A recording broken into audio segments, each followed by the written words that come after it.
On va commencer par un des jeux les plus pertinents de tout Planète Casio, sondage de Gadget Roche.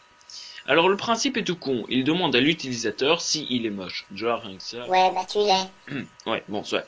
En gros, avec le curseur, tu vas choisir la réponse que tu désires. Si tu veux répondre oui, pas de souci, on te laisse faire, mais si tu veux répondre non, eh bien les cases s'intervertissent. Super drôle quoi. Donc en gros, t'es obligé de répondre oui. Lol. Bon, passons aux notes. Donc, je mets 3 pour les graphismes, pas 1, car les mouvements peuvent aller dans les 4 directions, ce qui est un bon début.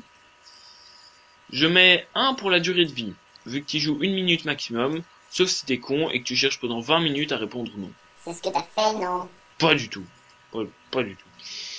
Je mets 3 pour les graphismes, il aurait pu tout faire en locate, mais non. Lui, il fait un jeu pourri avec des graphismes. Bref.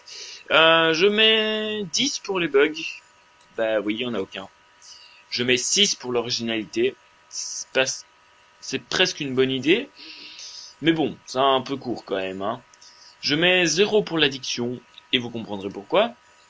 Je mets 0 pour la difficulté, parce qu'il n'y en a pas. Sauf si on veut répondre non, mais alors là c'est impossible. Donc non, il n'y a pas de difficulté. Je mets 3 pour la vitesse, car c'est extrêmement lent et extrêmement chiant. Je mets 1 point bonus pour l'idée un peu chelou. Je mets 2 pour le jeu dans l'ensemble, parce que ça reste de la merde, hein. Et on a un total de 29 sur 100. C'est pas mal. Bon. Allez, le jeu suivant. Parce qu'on s'y est assez attardé. Bon, 1 minute 50, mais on s'y est assez attardé quand même.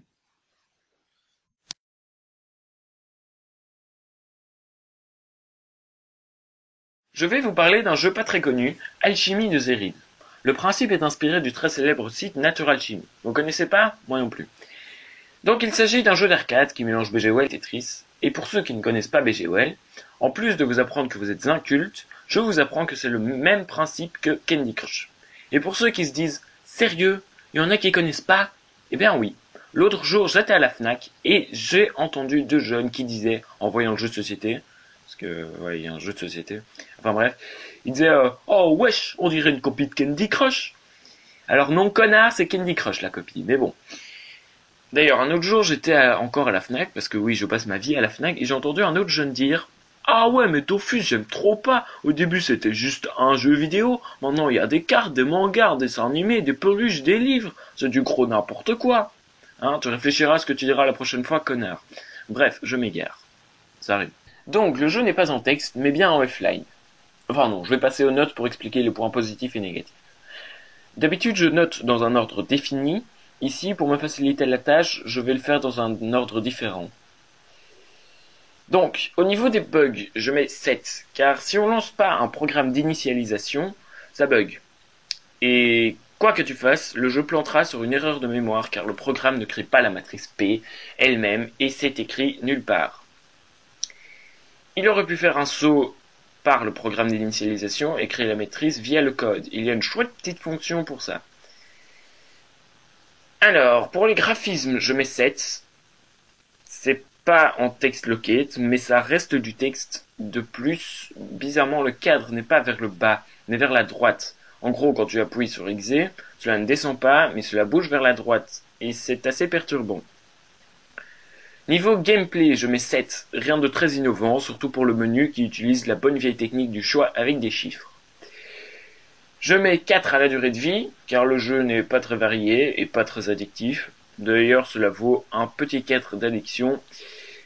J'ai presque la flemme de finir la partie, mais bon, en tant que testeur, j'ai dû me forcer. Alors, je parlais d'originalité au gameplay, et l'originalité en général vaut 7. J'ai déjà vu des trucs dans le genre, mais pas encore trop. Au niveau de la vitesse, je mets 9. Il est à la bonne vitesse, ni trop rapide, ni trop lent. Le jeu n'est pas fort difficile, donc disons qu'un 5 est mérité. Enfin, j'ai envie de dire que le jeu n'est pas difficile à finir techniquement, mais physiquement ou mentalement. Je veux dire qu'on s'endort vachement vite et notre cerveau nous dit non, arrête de me faire chier. Voilà. Je lui mets 4 points bonus car il est assez bien foutu. Je trouve qu'au niveau de la détection du groupement de 3 mêmes chiffres, c'est léger comme fichier. Alors que moi je trouve pas ça si simple à programmer. Bon après je suis pas le boss en programmation. Oui, et donc c'est très léger comme fichier. Dans l'ensemble je mets un 6 sur 10. Même si le jeu est chiant, il est vachement bien foutu. Donc bien joué, cela nous donne un total de 63 sur 100. Pas mal. Bon. Voilà. Jeu suivant. Ouh là là, Fralab. À peine arrivé sur le site et déjà un de ces jeux testés. Je suis tombé sur le jeu au collège. Et ben sérieux, je sais pas trop quoi dire.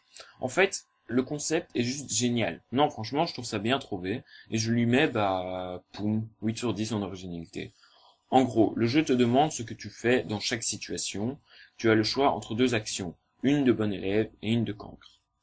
Je reste dans les bonnes notes en lui mettant 7 en rapidité. Bon, maintenant je vais passer au reste des notes, hein. Mais avant, je tiens à dire que Fralab, j'ai bien conscience que tu débutes et que ton jeu a été programmé comme serait programmé un plus ou moins. Donc, le jeu te dit de bien te conduire à l'école, et là je mets 0 sur 10 pour la difficulté, parce que sérieux, seul Voldemort ne pourrait pas gagner. Et encore, tout le monde sait qu'il ne faut pas sécher les cours, qu'il faut étudier pendant les cours, et ne pas insulter les profs. D'ailleurs, c'est faux, hein, moi j'étudie à la maison, pas dans les cours, enfin soit. Tout le monde sait qu'il faut se faire des amis dans la cour de récré et ne pas se battre. D'ailleurs, c'est marrant, mais certains ne font aucun des deux, quand cela peut arriver. À la cantine, tout le monde sait bien qu'il ne faut pas gaspiller et de toute façon ne pas plonger la tête de Pablo dans la soupe. Parce que peu de gens ont des potes qui s'appellent Pablo. Et quand bien même ils en auraient, ils devraient attendre qu'on lui serve de la soupe. Enfin, soit. Donc, niveau gameplay, je mets 2 car les questions te donnent en moyenne 2 choix. Durée de vie, 1 car elle dure 1 minute la partie. Bug, je mets 10. Bah ouais, il y en a pas. Addiction, je mets 1 car j'ai quand même bien voulu finir une partie. Je mets 3 points bonus pour l'idée que je trouve amusante. Et dans l'ensemble, je mets quand même 4 car je trouve qu'il est poilant ce jeu. Je suis quand même un peu déçu, je ne m'attendais pas à avoir ça et je déteste avoir quelque chose de complètement différent de ce que je m'attends à avoir. Par exemple, il y a le titre Ultra Funcula de Harmon Van Helden. Google m'avait indiqué que ce truc allait comme ceci. Hey, Mudfoot, you know what we're here for. Lay some treats on us.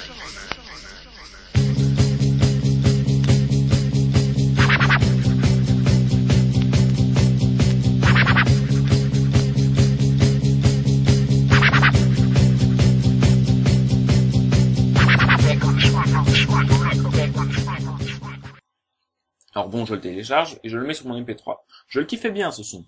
Puis un jour, je trouve en magasin le vinyle de Ultra Funcula. Tout heureux, je fonce chez moi.